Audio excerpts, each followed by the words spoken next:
everybody, my name is GivReads, and welcome back to my channel. Now, if you're new around here, my name is GivReads. I'm also known as Andrew Givler. I write books, I make YouTube videos, and I make YouTube videos talking about books because I like to stay busy. And today we're doing one of my favorite things. We're doing a rehash, a re-showdown, if you will. I have my good friend Seth Ring, who is a brilliant author as well as booktuber, and all of his stuff will be linked in the description below. Go check it out. We brought him back to do another short story write-off battle. So here's how this works. First things first, we're gonna get a writing prompt. We're gonna randomly generate a prompt, and then we're gonna spin the wheel of genres. Whatever genre we land on, we have 15 minutes to write a short story. We'll both read them. You guys can kind of react and see what we come up with, and it'll be a lot of fun. But before we do that, Seth, welcome back to the channel. Thank you so much for coming back and submitting yourself to this. Thank you for having me.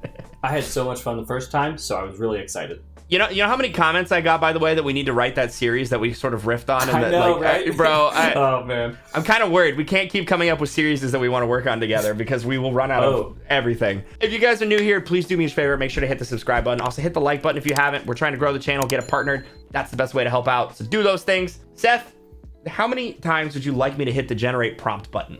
I would like you to hit the generate prompt button 5 times. 5 times. Okay. So we're going to hit it 5 times. I think that's what I picked last time. I think so. Only do it 3 times. Only three? this Okay, time. 3. All right. Yeah. We will skip every prompt that comes up and we will land on 3. Ready? Okay, so first one. He was terrified of small spaces and she knew. Ooh, okay. That's a good horror prompt right there. All right, next one. As a child, he'd been told dolls were for girls, okay? That would be a hard one to write, I think. The door was closed, and as I put my hand on the handle, I felt afraid of what we might find. Oh, man. Oh, okay. My goodness. That's a banger. All right, that's a certified banger. That now, is. let's see. The other thing we need to find is the wheel of names. So right here we have our list of genres. Whatever it lands on. So what we did last time, we got folk. We didn't get folk. We got what did we get last time? We got fairy tale. Fairy tale. That's right. Folklore and like fairy tale are so close that it's like hard to keep them separate. All right. Let's see what we get. I'm hoping for a good one. Give me something fun. Oh, no way. No. Oh, come on. No way. Horror with that prompt. That is the most horror prompt I've ever seen in my life. Right? Okay. All right. So all right. You guys know the deal. We now have 15 minutes writing off that prompt, which I will reveal again. The door was closed, and as I put my hand on the handle, I felt afraid of what we might find. We're going to take 15 minutes, see what we can come up with. Okay, Seth, 15 minutes on the clock. Here we go. Good luck. 3, 2, 1. All right. Well, this is unbelievable, this prompt. Okay. As the door was closed and I put my hands on the handle, I feared what we might find. Horror, dude. Horror is like something I don't even read, so this is way out of my wheelhouse, but I'm going to do what I can.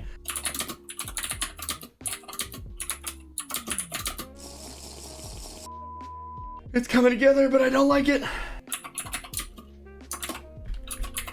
I actually think this came out like pretty good. I'm getting better at these little fast little pew, pew, pew, pew, pew, you know? I don't know what I'm doing with my hands, so I apologize. 20 seconds left. How about that? I'm done early. I get bonus points for that. Remember, when you're doing your score, when you're choosing your favorite story, I get bonus points for that. Those are the rules. I make them. Okay, time's up. Seth and I have stopped. We put down our pens. It's ready to go. How you feeling, Seth? That was way too short. All right, next time we'll both have a month to write a book, okay? Yeah, right? That would actually be really funny to do, is write a book on a dare. I mean, it's so cool. Improbable, but right. Maybe in the future. I mean, maybe one day. Maybe one day. Is it that improbable? Listen, no, but you know what? Don't get we're not doing that right now, okay? We're not doing this right now. Okay. Focus. You're the guest. Do you want to go first or last? Oh man, did I go first or second last time? I think you went first. Remind me. Did I? Okay, you can go first this time. All right, here we go. Here's my horror short story using the prompt, the door was closed. The door was closed, and as I put my hand on the handle, I feared what we might find. That screams had stopped hours ago, but they still seemed to echo in my mind. This was just supposed to be a scary prank. No one was actually supposed to get hurt. In the dark of the empty house, I hadn't gotten a good look at whatever had taken Randy, but I had seen enough to know that we had done something terrible. This was all supposed to be fun. We'd invited Randy to come camp out at the old abandoned mansion as a rite of passage. He was new in town, and one of the girls thought it would be fun. Plus, he was new. It was always fun to scare the new guy. So on a Friday night, all the seniors had driven up to the old place and pitched our tents. We built a campfire, roasted s'mores, and listened to music. And as night fell, we began to tell ghost stories. Bloody Mary, said Kayla as she leaned over the fire, shadows dancing on her wicked face. That is the name of the woman who haunts this place.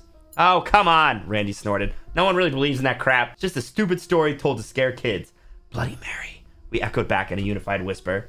Randy's head whipped around to stare at us all with a betrayed glare. They say she lived here 100 years ago, before she killed her husband and children with a knife, Kayla continued.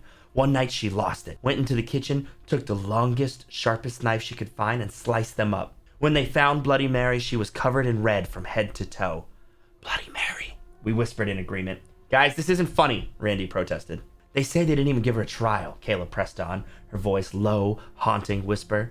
It seemed like the light of the fire had dimmed in the terror of the story. They were so horrified by her crimes, they strung her up from the attic that very night. When they were done, they chained up the house and left, never to return. That never happened. Come on, Randy objected. They say that ever since, no one has ever survived the night, sleeping on the grounds that are still haunted by Bloody Mary. Bloody Mary, we agreed. Glass shattered as a window burst behind us. It is I, Bloody Mary, Samantha screamed as she leaped onto the bed of one of our trucks, wearing a giant sheet like a cloak. Randy screamed in terror. We laughed at him. Later, we screamed, and she laughed at us. That's all I got. Oh, dude. Oh, come on. Okay. Good old Bloody Mary. Well, I might just concede now. No way. Come on, dude. Last time yours was so good. I don't believe this for a second. 15 minutes, not long enough. It helps that the last thing I read was a Stephen King novel. You know, you're in that like headspace. Oh, for sure. Yeah. All right. I mean, that was so good. Yeah, thank you. That was so good. I liked how it turned out, but all right, hit me. I'm like excited.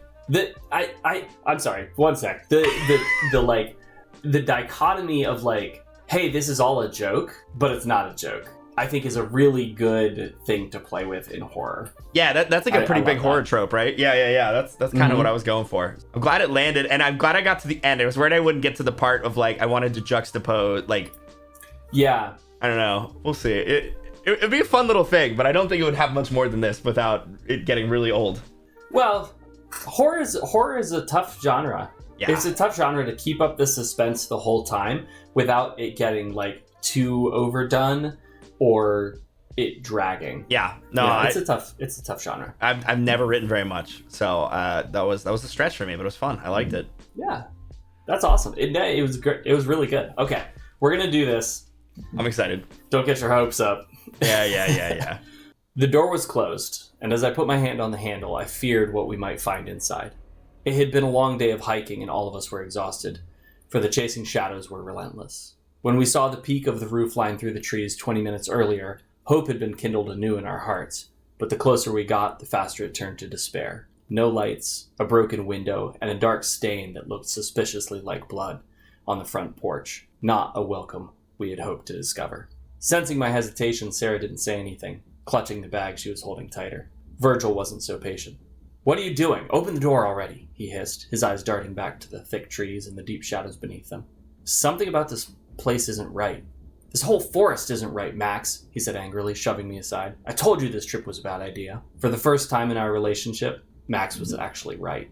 I'd been so excited about revisiting some of the places I had been as a kid, I dragged him up the mountain without much thought, a choice that had turned disastrous when the sun fell.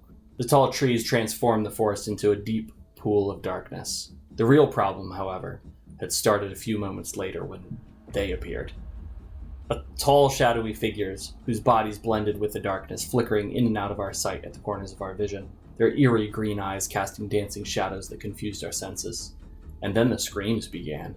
The screams of the hiking party that had only been a few moments ahead of us on the trail. Terrified, we had stopped, only to see Sarah running towards us in a panic, her bag clutched to her chest like a talisman. So that's where I got. Dude, that's so good, though. Okay, first of all, screw you, man. You're always like, I don't know. Dude, that's like so good, because that's actually one of my favorite tropes, or not tropes, but like conspiracy theories, I guess, about like natural parks having monsters in them and stuff like that. Yeah, the Watchers. Like the Watchers. Yeah, the Dark Watchers. You know, all the like the people who have like calculated, like people who just go vanishing in natural parks and like what could be like out there that we don't know. I always think that's a really cool, believable premise for a horror monster. So I super dig that. The same way of like the best horror tropes are like a normal day goes like horribly wrong, and like it's like kind of the randomness. You did that too, just like in a different direction than I did. That was really fun. I would read like isn't it like one of the very first episodes of Supernatural? They go to hunt a Wendigo in a nature's, like that's what that reminded me of, and that's a dub for me immediately. I like that a lot. Well, so my frustration is that I didn't get to the reveal. Oh, okay. Which since this is not going to go further than this, is that Sarah is the monster. Oh, even better. Yes, of course. She Yeah. comes running from the nice. Yep. Okay. Listen, he's like, oh wow, yours is so. Shut up, Seth. Rude. It's genuinely rude. That was killer. Listen, thanks for coming back on the channel. We always have a good time. If you guys want more of these, hit the like button. Go check out Seth's channel. It'll be linked in the description below. Seth Ring writes. Check out his books. They're amazing. Battle Mage Farmer is a ton of fun. And hit the like button. Hit the subscribe button. We'll see you again real soon.